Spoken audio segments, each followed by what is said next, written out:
न्यूज.20 नंतर एक महत्त्वाची बातमी। लाडक्या बहिणींना आता 2100 रुपये देण्याबाबत अर्थसंकल्पीय अधिवेशनात विचार करू असं फडणवीस बोललेत। मात्र निकषात बसणाऱ्या बहिणींना लाभ देऊ असं वक्तव्य मुख्यमंत्री फडणवीसांनी केलंय। सध्या लाडकी बहीण योजनेच्या माध्यमातून महिलांना 1500 रुपये महिन्याला दिले जातात। मात्र आता महायुतीनं 2100 रुपये देऊ अशी घोषणा निवडणूक काळात केली होती।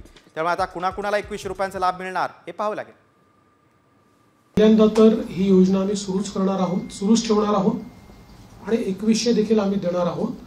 आता बजेटच्या वेळी त्याचा आम्ही विचार करू आणि शेवटी आपले सगळे आर्थिक सोर्सेस जे आहेत हे सोर्सेस योग्य प्रकारे चॅनलाइज झाल्यानंतरच आपल्याला ते करता येतं। त्याच्यामुळे ते करण्याचा निर्णय पक्का आहे। जी आश्वासनं दिली ती आश्वासनं पूर्ण करू। त्याकरता ज्या व्यवस्था करायच्या त्या व्यवस्था आम्ही आधी करू।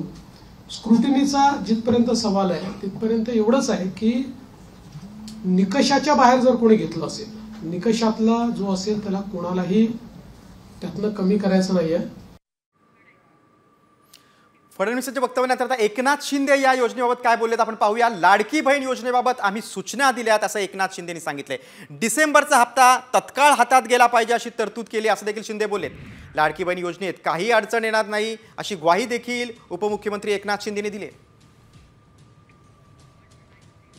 लाडकी बहीण योजना जी आहे आताच आमची कॅबिनेट झाली आणि त्याच्यामध्ये देखील आम्ही अधिकाऱ्यांना सांगितलंय आपली लाडकी बहीण योजना जी आहे ही पुढचा लगेच डिसेंबरचा हप्ता हाच आपला तो तात्काळ खात्यात गेला पाहिजे।